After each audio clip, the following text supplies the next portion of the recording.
എനിക്കും കുട്ടികൾക്കും മാനക്കേട് കൊണ്ട് പുറത്തിറങ്ങി നടക്കാൻ പറ്റാത്തൊരു സാഹചര്യത്തിൽ കൂടിയാണ് ഞങ്ങളിപ്പോൾ കടന്നു പോയിക്കൊണ്ടിരിക്കുന്നത്. മറ്റൊന്നുമല്ല, ലസിത പാലക്കൽ ഒരുപാട് കാലമായി നിരന്തരം എന്നെ ഫോക്കസ് ചെയ്തിട്ട് എന്നെ ടോർച്ചർ ചെയ്യുന്നുണ്ട്. അപ്പം ഞാൻ 18ഓളം ആൾക്കാരുടെ പേരിൽ പീഡന കേസ് കൊടുത്തു എന്നും ഞാനൊരു ഹണി ട്രാപ്പുകാരിയാണ് എന്ന് പറഞ്ഞിട്ടാണ് ലസിത പാലക്കൽ സ്ഥിരമായിട്ട് എൻ്റെ പേര് വരെ മെൻഷൻ ചെയ്തിട്ട് ഡെയിലി വീഡിയോ ചെയ്യുന്നത്. അപ്പോൾ കഴിഞ്ഞ ദിവസം ഞാൻ സ്റ്റേഷനിൽ പോയിട്ട്, ഞാൻ മാത്രമല്ല മക്കളും അരുണും ഒക്കെ സ്റ്റേഷനിൽ പോയിട്ട് പരാതി കൊടുത്തിട്ടുണ്ടായിരുന്നു. കാരണം ഞങ്ങൾക്ക് പുറത്തിറങ്ങി നടക്കാൻ പറ്റുന്നില്ല. എല്ലാവരും എന്താണ് കേസ്, നീ ആരുടെ പേരിലാണ് കൊടുത്തത് എന്നുള്ള രീതിയിലും ഇതെൻ്റെ കുഞ്ഞുങ്ങളെ ബാധിച്ച് അവരുടെ വിദ്യാഭ്യാസത്തെയൊക്കെ ബാധിക്കുന്ന ഒരു മട്ടിലുമായിട്ടുണ്ടായിരുന്നു. അപ്പോൾ ഞാൻ അവിടുന്ന് എസ്ഐനോട് പറഞ്ഞു, ഇതെനിക്ക് FIR ഇട്ട് തന്നേ പറ്റൂ എന്ന് പറഞ്ഞു. അപ്പോൾ അവർ പറഞ്ഞു സൈബർ ക്രൈമാണ്, നമുക്ക് കോടതിയിലേക്ക് കൊടുക്കാനാണ് ഓപ്ഷൻ എന്ന് പറഞ്ഞു. സാജനെ അറസ്റ്റ് ചെയ്ത സമയത്ത് അപ്പം ഞാൻ ചോദിച്ചു, സാജനെ എങ്ങനെ അറസ്റ്റ് ചെയ്തു? ഒരു സ്ത്രീയോട് അപമര്യാദയായി പെരുമാറിയത് കൊണ്ടല്ലേ സാജനെ അറസ്റ്റ് ചെയ്തത്? ഹണി റോസിന് എങ്ങനെ നീതി കിട്ടി? അപ്പോൾ സാധാരണക്കാരായ ഞങ്ങളെപ്പോലുള്ള ആൾക്കാർക്ക് നീതിയും നിഷേധമൊന്നും ഇല്ലേ എന്ന് ചോദിച്ചു. അപ്പം ഞാൻ അവിടുന്ന് സ്റ്റേഷനിൽ നിന്ന് പറഞ്ഞിട്ടുണ്ടായിരുന്നു, ഇത് FIR ഇട്ട് കിട്ടിയിട്ടില്ല വെച്ചാൽ ഞാനും എൻ്റെ മക്കളും ആത്മഹത്യ ചെയ്യുമെന്ന് പറഞ്ഞിട്ടുണ്ടായിരുന്നു. ഞങ്ങളുടെ മുമ്പിൽ വേറെ ഒരു വഴിയും ഇല്ല. കാരണം ഈ സ്ത്രീ എന്തിനാന്ന് എനിക്കറിയില്ല, നിരന്തരം എൻ്റെ പുറകെ നടന്നിട്ട് എന്നെ വളരെയധികം അപമാനിക്കുക ചെയ്യുന്നത്. അത് എന്തോ ഒരു സൈക്കോ പോലെയാണ് ആ സ്ത്രീ പെരുമാറുന്നത്. അതേപോലെ തന്നെ ഇന്നലെയും ആ സ്ത്രീയും ഇപ്പോൾ കൂടെ പ്രിയ എന്ന് പറഞ്ഞിട്ടുള്ള ഒരു സ്ത്രീയും കൂടിയിട്ടുണ്ട്. അതേപോലെ ഷഫീന ബീബി, ഇവർ 3 പേരോട്. അപ്പോൾ ഒരു മനുഷ്യന് സഹിക്കുന്നതിനും പൊറുക്കുന്നതിനൊക്കെ ഒരു ലിമിറ്റേഷൻ ഉണ്ട്. ആ ലിമിറ്റ് എന്നോട് വിട്ടുപോയി. ഞാൻ ചെറിയൊരു സൂയിസൈഡ് അറ്റംപ്റ്റ് ശ്രമിച്ചു. അൺഫോർച്ചുനേറ്റ്ലി ചത്തില്ല. അപ്പോൾ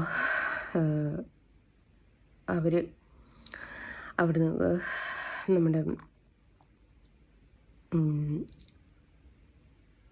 ഇവിടുന്നില്ലേ കൊയിലാണ്ടി ഹോസ്പിറ്റലിന് ഇൻറ്റിമേഷൻ കൊടുക്കുമെന്ന് പറഞ്ഞിട്ടുണ്ട്. ഇൻറ്റിമേഷൻ കൊടുത്താൽ ഈ പറഞ്ഞത് വേണം പോലീസുകാർ വന്ന് എൻക്വയറി നടത്തും, FIR ഇടും എന്നൊക്കെ പറഞ്ഞിട്ടുണ്ട്. എനിക്കൊന്നേ പറയാനുള്ളൂ, ലസിത പാലക്കലിൻ്റെ കാല് പിടിച്ചിട്ട് ഞാൻ അപേക്ഷിക്കുകയാണ്. ഞാൻ ചെയ്തു പോയൊരു തെറ്റ് എന്ന് പറയുന്നത് ഞാൻ കൃഷ്ണനെ വരയ്ക്കുന്നു എന്നുള്ളതാണ്. നിങ്ങളുടെ മുമ്പിൽ ഞാൻ ചെയ്തു പോയൊരു തെറ്റ്. അതിൻ്റെ പുറകെ എന്നെ ഇങ്ങനെ നിരന്തരം ഫോളോ ചെയ്ത് ഉപദ്രവിക്കുമ്പോൾ നിങ്ങൾക്ക് കുടുംബമുണ്ട്, കുട്ടികളുണ്ട് എന്ന് പോലും ചിന്തിക്കുന്നില്ല. ഇന്നലെ എൻ്റെ കുട്ടികൾ ഇതനുഭവിച്ചത്, അവർ ബ്ലഡ് തുടച്ചതിൻ്റെയും അവരുടെ ആ മാനസികാവസ്ഥയൊക്കെ ഇനിയൊരു കൊച്ചിനും വരാതിരിക്കട്ടെ. ഇനി ഞാൻ എന്തെങ്കിലും ചെയ്യുക വെച്ചാൽ ഞാൻ മാത്രമല്ല എൻ്റെ കുഞ്ഞുങ്ങളെയും ഞാൻ കൊല്ലും. കാരണം അത്രമേൽ ഞങ്ങൾക്ക് സഹിക്കാൻ പറ്റുന്നില്ല.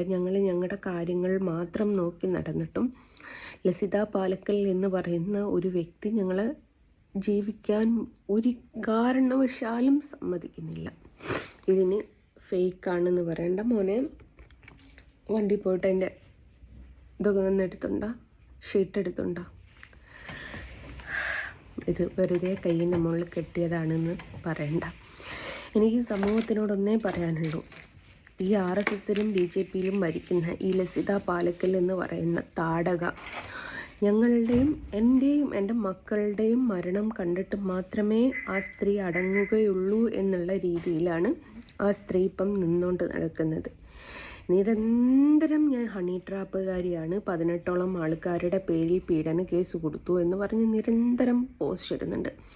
ആ പെണ്ണുങ്ങൾക്ക് ഓഫർ വെച്ചു, 7 പവൻ്റെ മാല കൊടുക്കാമെന്ന് പറഞ്ഞു. ഇതിൻ്റെ ഡീറ്റെയിൽ കൊണ്ടുത്തന്നാൽ മോനെ അന്ന് പരാതിപ്പെട്ടതിൻ്റെ റെസീപ്റ്റും എടുക്ക്.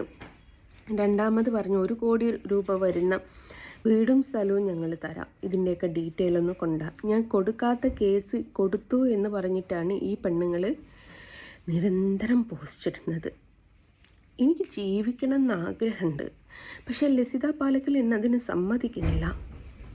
ഇനിയും എനിക്ക് പറ്റാത്തതുകൊണ്ട് ഞാൻ അത്രമേൽ വിഷമം സഹിക്കാൻ പറ്റാഞ്ഞിട്ടാണ് ഞാനിങ്ങനൊരു കടുങ്കൈ ചെയ്യാൻ ശ്രമിച്ചത്. ഇനി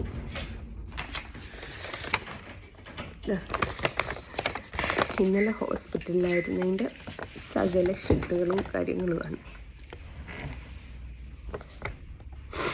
വെറുതെ പറയല്ല, താലൂക്ക് ഹോസ്പിറ്റലിലാണ്. താലൂക്ക് ഹോസ്പിറ്റലിൽ നിന്ന് ഇൻറ്റിമേഷൻ പോയിട്ടുണ്ട്.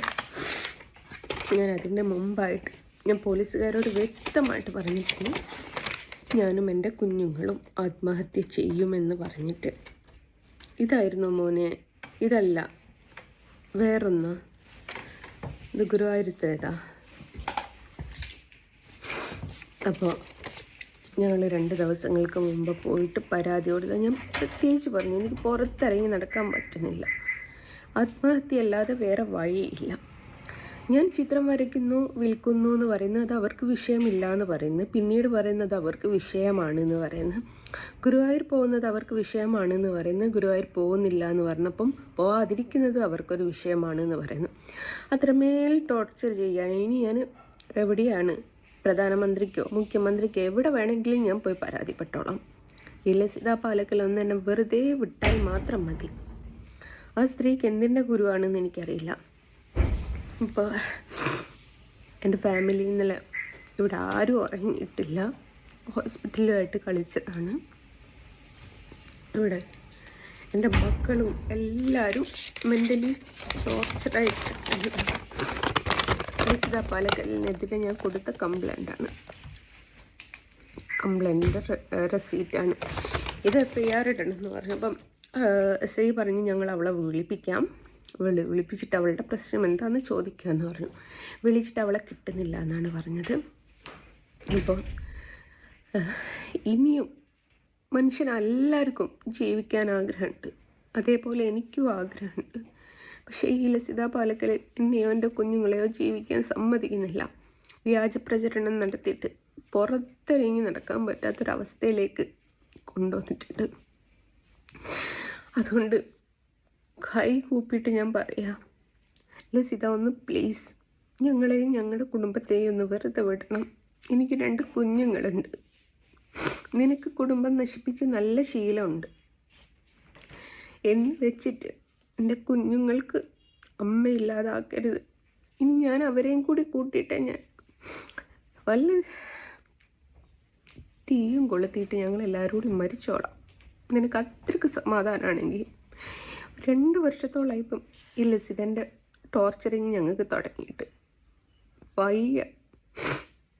വയ്യാത്തോണ്ട് ചെയ്തു വെച്ചതാണ് ഞാൻ. പ്ലീസ് എന്നെ ജീവിക്കാൻ വിടണം.